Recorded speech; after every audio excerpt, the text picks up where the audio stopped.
A lot of people aren't gonna like this, but here's how I would rank every single mid movie in the MCU from worst to best now that I've seen the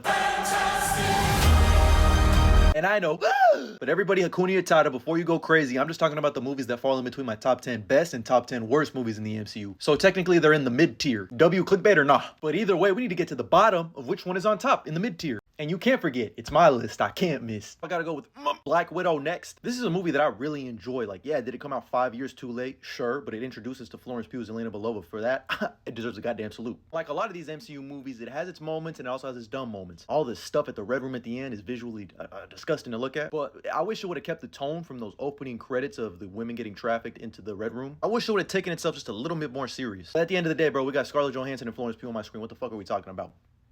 What they did to Taskmaster is what they did to Deadpool in X-Men Origins Wolverine. How the fuck you gonna sew the merc with the mouth shut? How you gonna make Taskmaster have no personality? Another movie that I really wanted to love and was hyped for, we got Captain America Brave New World. I ended up just thinking it was okay. And I'll be honest, I was harsh on it because I really wanted it to be better. Anthony Mackie, Sam Wilson, Captain America deserves that. But instead, they made it Thaddeus Thunderbolt Ross's movie instead. Which ain't a bad thing because I like seeing Red Hulk in live action and that fight scene was tough.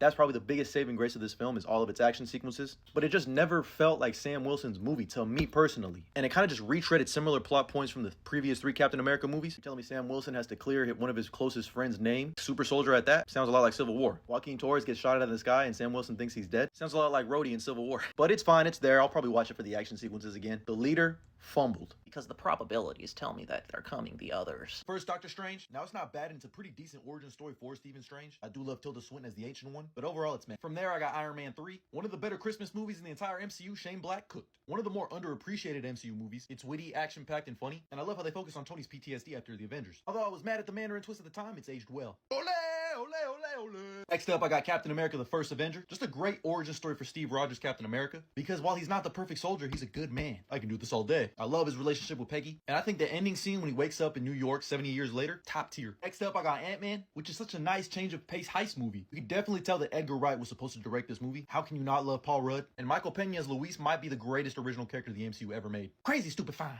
Next up, and I know I got Deadpool and Wolverine. I still have fun with this movie, and when you look at it as a comedy, it's a whole lot of fun. But I recently rewatched it, and yeah, man, this shit aged like milk. All the criticism that people have for Spider-Man No Way Home applies to this movie. It was just jingling keys and references the movie, which I get that's supposed to be Deadpool's shtick, but maybe it's just getting a little too old for me. It was cool to see him interact with like Disney and all that stuff, and obviously it's Deadpool and Wolverine. Plus, if we stop the movie right after the bye bye bye opening action sequence, 5 stars. But everything else, from there I'm going with Spider-Man Far From Home, aka Spider-Man Summer Vacation. Look, I get this is the least Spider-Man feeling movie of them all, but I still think it's a whole lot of fun. And while it does have a lot of flaws, Jake Gyllenhaal's Mysterio makes this movie for me.